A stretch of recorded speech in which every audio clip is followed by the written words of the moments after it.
Hello anime fans. तो guys, तुम्हें क्या एडवेंचर एनिमेस देखना पसंद है? अगर पसंद है तो ये वीडियो तुम्हारे लिए है, क्योंकि यहाँ पर मैं बेस्ट 5 एडवेंचर्स एनिमेस के बारे में बात करूँगा जो कि 2026 में ही लॉन्च हुए हैं और ये सभी न्यू एनिमेस है, इसलिए इनको ज़रूर ट्राई करना। तो लिस्ट में फर्स्ट जो एनीमे है उसका नाम है sentence to be a hero.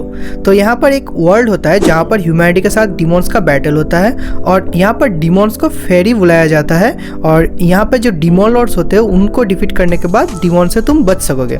तो यहाँ पर जो हीरोज़ होते हैं वो एक्चुअली डिमॉन लॉर्ड्स को बीट करते हैं, बट यहाँ पर हीरोज़ कोई अच्छे आदमी नहीं होते।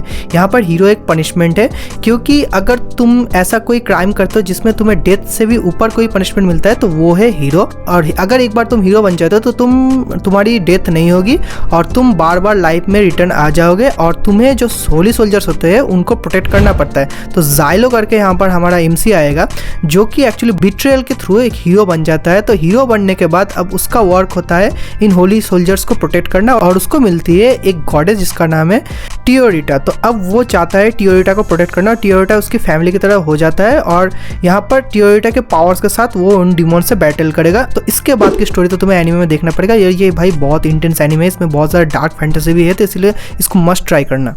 देन जो एनीमे आता है लिस्ट में उसका नाम है jack of all trades party of none.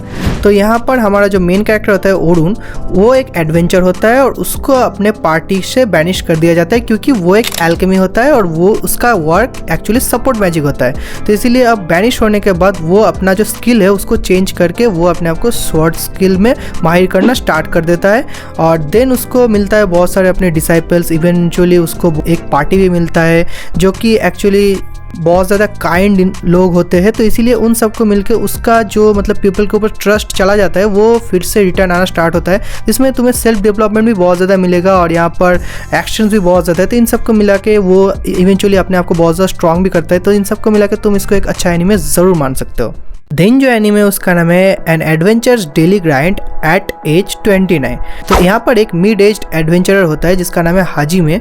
वो अपने आप को बहुत ज़्यादा पावरफुल बनाता है क्योंकि लाइफ उसको ऐसे ही हालात में ले आते हैं और उसके बाद वो अपना जो पूरा टाइम है वो मिशंस एंड अपना रैंक इम्प्रूवमेंट में ही स्पेंड करता है। तो वो एक सिल्वर रैंक भी हो जाता है बहुत जल्द। देन एक यंग चाइल्ड रिरुई करके उसको मिलता है जो कि एक्चुअली डंजन क्लियर करना चाहती है, बट वो वहाँ पर फंस जाती है और जो हाजिमे होता है वो उसको सेव करता है। जिसके बाद रिरुई के पास उसको पता चलता है कि कोई घर नहीं है, उसका कोई पेरेंट्स नहीं है। तो इसलिए अब वो जो हाजिमे है उसके साथ ही रहना स्टार्ट कर देती है। तो इसलिए अब यहाँ पर इनके जो डे टू डे लाइफ में जो प्रॉब्लम्स होना है या फिर ये जो एक साथ एडवेंचर करते हैं या फिर रिरुई को जो वो टाइम देता है एंड उसको जो टीचिंग्स देता है, इन सबको मिला के ये थोड़ा सा slice of life type anime है। देन जो एनीमे लिस्ट में है उसका नाम है हिल मोड।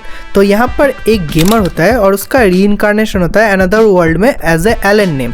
अब क्योंकि वो एक गेमर होता है तो इसलिए वो गेमिंग वर्ल्ड में चाहता है कि उसको सबसे हार्ड मोड मिले जिसको कंप्लीट करने में उसे बहुत ज़्यादा टाइम लगे। तो इसलिए वो चूज़ ही करता है कि हेल मोड में ही उसको इस गेम को प्ले करना है। तो इसीलिए उसको मिलता भी है हेल मोड और जब वो ग्राइंड करता है बचपन से ही, तो ग्राइंड करने के बाद उसको बहुत ज़्यादा अपना जो एफर्ट है वो देना पड़ता है, तब वो लेवल अप होता है। तो इसीलिए बचपन से ही वो ग्राइंडिंग स्टार्ट कर देता है। वो एज ए समनर यहाँ पर रीइंकार्नेट होता है, बट जब उसका ट्रायल होता है तो बाकी सब चिल्ड्रंस को जैसे अपना क्लास पता लगता है, उसको अपना क्लास पता नहीं लगता है क्योंकि वो हेल मोड में प्ले कर रहा है। तो इसके बाद वो चाहता है कि अपना जो पेरेंट्स है उनको कॉमनर लेवल में या फिर नोबल लेवल में वो ले जा सके, इसलिए वो बहुत ही ज़्यादा हार्ड वर्क करता है। इवेंचुअली वो बहुत ज़्यादा एफर्ट भी करता है। तो इन सबको मिला के ये भी एक अच्छा एडवेंचर एनीमे तो है। देन जो लिस्ट में एनीमे उसका नाम है फ्रीएंड। अब अगर एडवेंचर्स एनीमे है और फ्रीएंड की बात मैं ना करूँ तो ऐसा हो नहीं सकता। तो इसका सीजन 2 अभी चल रहा है। अगर तुमने फ्रीएंड थोड़ा सा भी देखा है तो तुम्हें पता है कि यहाँ पर जो आउटकम जो रिजल्ट है उसके ऊपर फोकस नहीं किया गया है और जो जर्नी है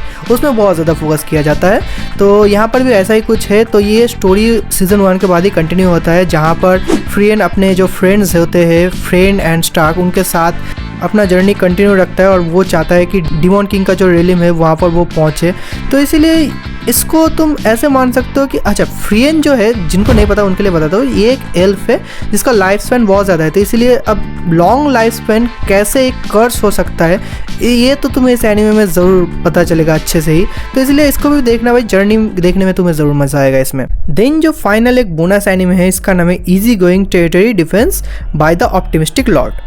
तो ये भी एक इसेकाई एनीमे है जहाँ पर एक सैलरी मैन का रीइंकार्नेशन होता है इसेकाई वर्ल्ड में और उसका नाम होता है वैन। तो वो एक नोबल होता है और वो बचपन से ही बहुत ज़्यादा प्रोडिजी है, क्योंकि भाई जो फर्स्ट लाइफ में उसके साथ जो हुआ होता है वो सब कुछ उसको पता रहता है। तो इसलिए अब वहाँ पर जाने के बाद उसके पास होता है प्रोडक्शन मैजिक और उसके पास कोई भी एलिमेंटल मैजिक नहीं होता है। इसीलिए उसको उसका जो फादर होता है वो एक रिमोट लोकेशन में विलेज का रिस्पॉन्सिबिलिटी दे देता है और वहाँ पर जाने के बाद वो देखता है कि उस विलेज में कुछ भी नहीं है। इवेंचुअली वहाँ पर जो बैंडिट्स होते हैं वो अटैक करते हैं, तो इन सबको वो प्रोटेक्ट करता है। जो विलेजर्स होते हैं उनको प्रोटेक्ट करता है, बैंडिट से वो बैटल जीतता है। देन जो मॉन्स्टर होते हैं उनको वो डिफेंड करता है और वो जो विलेज है उसको बहुत ही अच्छे से डेवलप करता है। इवेंचुअली किंग जो होता है वो भी बहुत ज़्यादा इंप्रेस होता है। तो इसीलिए इसको भी तुम एक डेवलपमेंटल साइड एडवेंचर एनीमे तुम कह सकते हो, क्योंकि यहाँ पर बहुत सारे एक्शंस भी है, बहुत सारे इमोशनल सीन्स भी है। इन सबको मिला के इसको भी तुम देख के ऐसा नहीं कहोगे कि तुम्हारा टाइम जो है वो वेस्ट हुआ है। तो इसलिए इन सबको जरूर ट्राई करना और वीडियो अगर अच्छी लगे तो वीडियो को जरूर एक लाइक एंड शेयर कर देना।